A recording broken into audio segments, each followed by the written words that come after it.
And let us see if journey of teacher education in India and across the globe has witnessed the expectations and aspiration created by every country's commitment to inclusive education. Thank you very much.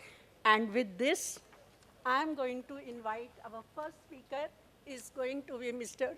Professor Tariq from Dhaka University. And when I go to my seat, I will tell you the page number in your booklet where you can find his details. Tariq.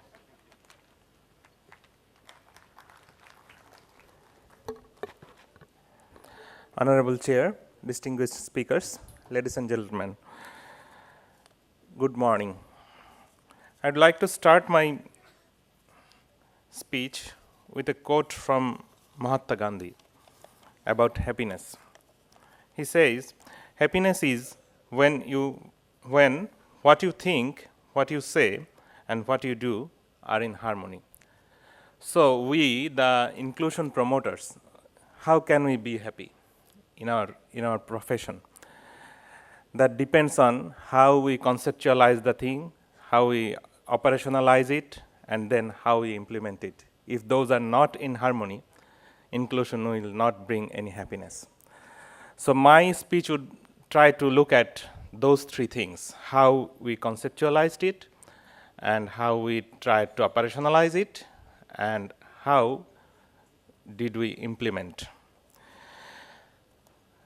When the conceptualization part comes, if we see the history of inclusion, we may find that there are 4 phases of inclusion.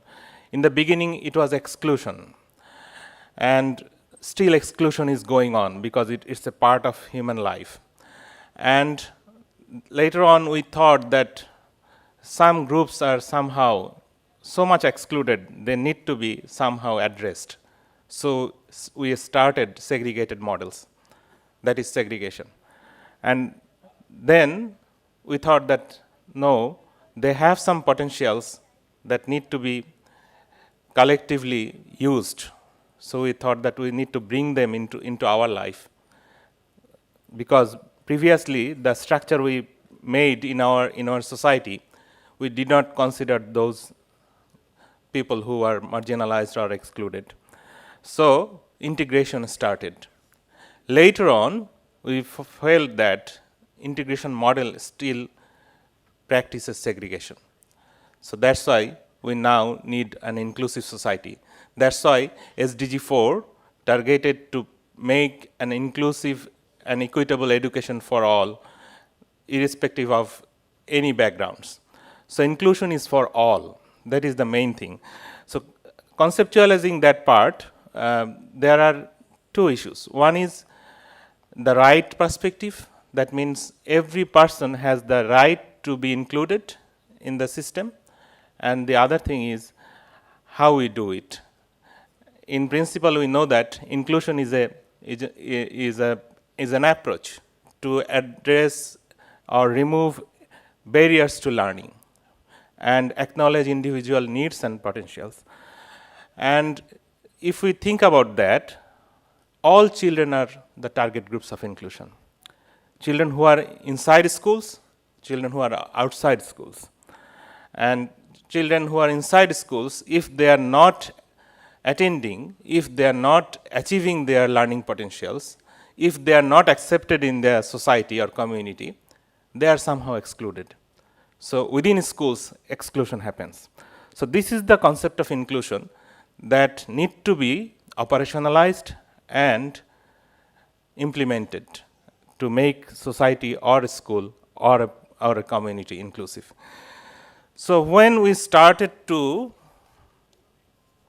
operationalize those things, something went wrong because we did not have any visible model in front of us, which is an ideal model of inclusion. We did not have enough experience of implementing inclusion.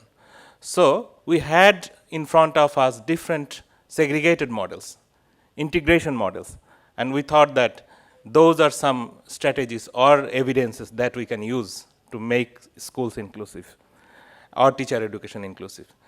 So different exclusion or segregated or integration practices happened in the name of inclusion.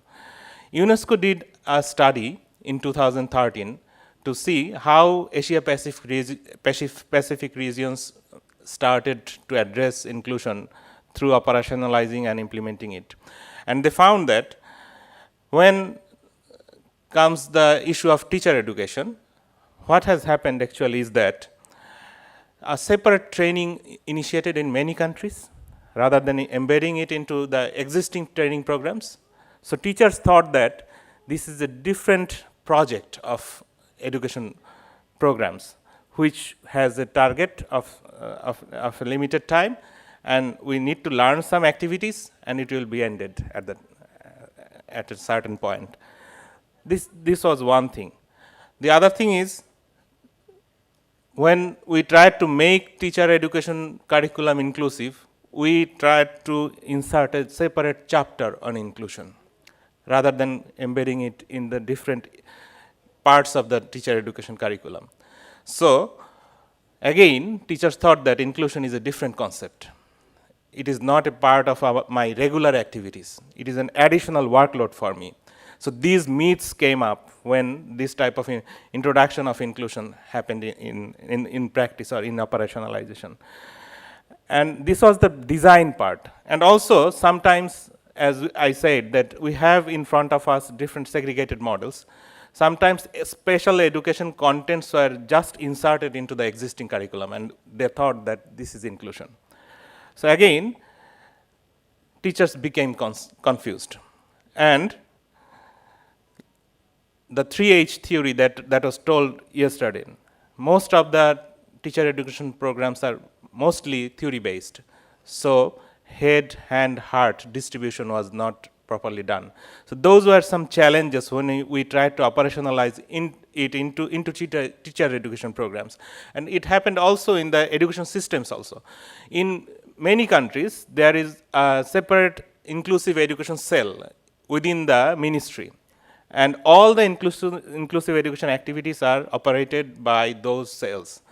So this is not embedded in the regular training divisions, in the administration divisions, in the monitoring divisions.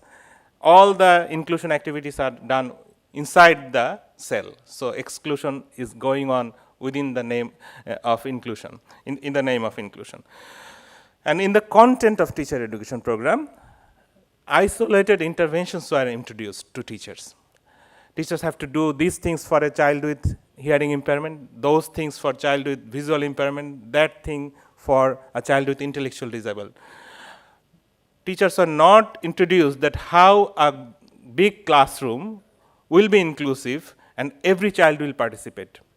And each child's need will be addressed. And those inclusive pedagogy was absent. So teachers thought that in a big classroom, when I have 4 or 5 children with disabilities or different background, I will have to have separate programs for each child. And that was a big challenge for a teacher. And sometimes when we started to implement it in the classroom, first of all, it comes textbooks. And this is used by a teacher and also by the learners. And inside those textbooks, the instructions are not in harmony with the concept of inclusion. And what has happened, if you think of a textbook in a school, you will find that sometimes it is said that read the paragraph and explain, or see the photograph or picture and express. So if a child cannot see, if a child cannot say, what would be the instruction in those books? That was absent. So the other thing is, for implementation, is teacher guide, which helps teachers to perform in the classrooms. So those teachers' guides were also not addressing those issues as an inclusive pedagogy. Sometimes isolated activities were given for teachers to address those special needs or any needs of language barriers or ethnic backgrounds.